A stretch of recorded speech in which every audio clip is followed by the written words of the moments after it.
para o capítulo 5. Esse capítulo 5 eu intitulei como O Favor do Rei. Esther havia jejuado, havia orado, tinha colocado todo o povo para fazer o mesmo, e ela apareceu diante do rei, e a Bíblia diz que ele estendeu o cetro, e a Bíblia diz também essa palavra, ó. Ela alcançou graça aos seus olhos, e o rei estendeu o cetro de ouro que tinha na sua mão. E quando o rei estende o cetro, ela podia ficar tranquila que tinha autorização para estar na presença dele. E o rei pergunta para ela: o que é que você quer, rainha Esther? Qual é a tua petição? Até metade do meu reino eu te darei. Gente, tenho vontade de fazer uma pregação com essa frase, falando sobre como a mulher, quando ela age com a graça de Deus e o favor de Deus, como ela consegue alcançar níveis dentro de um relacionamento, assim, que muitas mulheres feministas morreriam e nunca jamais vão conquistar. Mas, fecha aspas, vamos prosseguir aqui para esse contexto, para a palavra que o Senhor tem aqui para o capítulo 5. E aí está disse assim: rei, se eu achei graça diante de você, se parecer bem, eu gostaria de convidar você e Ramã para ir para um banquete. E aí Ramã se achou, né?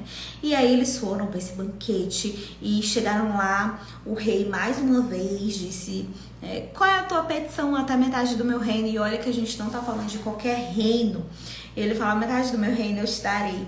E aí Esther disse assim: eu quero que vocês venham amanhã de novo para um banquete, você e Ramã.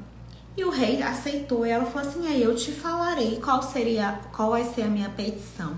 Gente, eu amo como Deus faz o favor do rei. E aqui eu falo do rei imutável, do rei que entra povos, nações, eras, e ele permanece o mesmo. Como é bom a gente ter favor do rei. Esther alcançou favor do rei na terra, mas ela havia alcançado antes favor do nosso rei todo-poderoso, do nosso Deus imutável.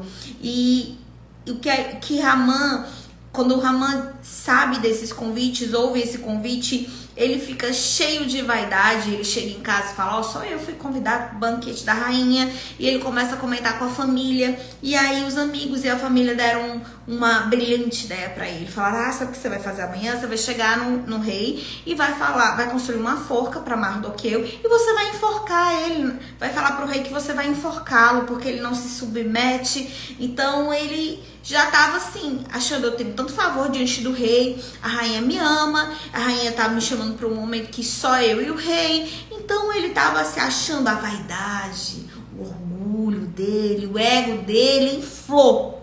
Mas o que ele não imaginava é que Deus tinha um propósito para tudo isso. E essa palavra, ela me fala sobre o favor do rei, me fez refletir sobre o favor do rei. O sangue de Jesus, gente, é ele que nos dá acesso. Quando nós entramos na presença de Deus, sabe por que nós não morremos? Porque o sangue de Jesus está sobre as nossas vidas. É o sangue de Jesus que nos garante acesso, que nos garante favor do rei. Quando nós chegamos para nos apresentar diante de Deus, estamos cobertos pelo sangue de seu filho e nos dá livre acesso. Esther, ela temia a morte porque ela não tinha sido autorizada a entrar na presença do rei. E esse favor me lembrou de algo incrível. Nós não tínhamos conexão com Deus. Nós não tínhamos nem direito a ser chamados filhos de Deus por causa do pecado. Mas o sangue de Jesus criou um novo e vivo caminho. E quando nós nos apresentamos diante de Deus Todo-Poderoso, que pode transformar toda a nossa história, pode mudar a nossa sorte, quando nós nos apresentamos diante dele, nós não perecemos, porque o sangue de Jesus está sobre nós. Que possamos glorificar o Pai, porque ele enviou o Filho. Que possamos glorificar o Filho, porque ele se entregou por amor a nós. E que possamos glorificar o Espírito de Deus, que nos guia a toda a verdade.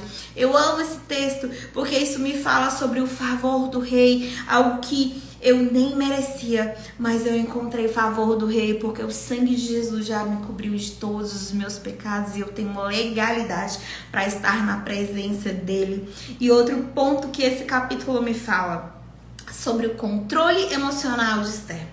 Ela aguardou um momento certo de falar. Ela convida para um primeiro banquete. Talvez os ânimos ainda estivessem exaltados. Talvez o choro ainda estava contido, preso na garganta. Talvez ela quis imaginar o cenário, quis olhar bem para o inimigo dela, pensar um pouco sobre aquela situação. E muitas vezes nós nos precipitamos com a nossa fala, com as nossas atitudes. Muitas vezes... quem sabe, eu sempre costumo dizer que se eu soubesse que meu povo ia ser exterminado, que eu ia ser exterminada, fosse meu marido fosse o rei, talvez eu chegasse nele: rei, você fez um decreto para destruir o meu povo. Mas não foi isso que Esther fez. O domínio próprio, a temperança é uma virtude que estava sobre a vida dela. O jejum e a oração levou a alma dela para um lugar posicionado, não de descontrole, mas centralizado, com sensatez, com sabedoria para agir na hora certa. É isso que o jejum faz conosco. Traz o controle. O jejum traz domínio sobre a nossa carne, sobre os nossos instintos. E Esther, nesse primeiro momento, ela refletiu e ela nem sabe, talvez, por que ela escolheu um segundo momento, mas Deus tinha um propósito. Se ela tivesse falado nesse primeiro banquete, ela não teria o privilégio do desenrolar da história, que nós vamos aprender nos próximos capítulos.